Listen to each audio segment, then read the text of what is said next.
అండి ఉదయం పిల్లల కోసం నూడిల్స్ చేశాను కదా, దాంట్లో అడుగున ముక్కలు అయితే ఉండిపోయినాయి అనమాట, నూడిల్స్ ముక్కలు. ఇంకా దాంట్లోనే వేసేద్దాం అనుకున్నాను, కాదులే ఇంకో రెసిపీ ఏదైనా చేయొచ్చు అని చెప్పి పక్కన పెట్టాను అనమాట.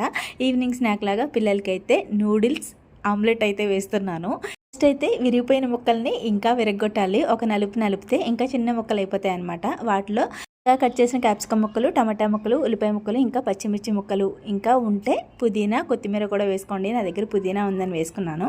వేసుకొని ఇంకా టేస్ట్కి సరిపడా ఉప్పు కారం కూడా వేసేసుకొని ఒకసారి కలిపేసి తర్వాత 3 గుడ్లు వేసి వాటిని కూడా మొత్తం కలిసేలాగా కలిపేసుకొని ప్యాన్ పెట్టుకుని ఆయిల్ వేసుకొని చక్కగా ఆమ్లెట్ లాగా ప్యాన్ అంతా స్ప్రెడ్ చేసేసుకొని అటు ఇటు కాల్చేసుకుంటే మన నూడిల్స్ ఆమ్లెట్ అయితే రెడీ అయిపోతుంది. నేనైతే పిల్లల కోసం కొంచెం పైన చీజ్ వేసాను, పిల్లల కోసం కదా కొంచెం స్పెషల్గా ఉంటుందని. ఇంకా పిల్లలైతే ఈవినింగ్ ఆటలు ఆడుకుని వచ్చి ఆహా ఓహో అంటూ తినేసారు కెచప్ నంచుకుని. టేస్ట్ అయితే నిజంగా చాలా బాగుంది, ట్రై చేయండి. అలాగే ప్లీజ్ వీడియోని లైక్ చేయండి. బాయ్.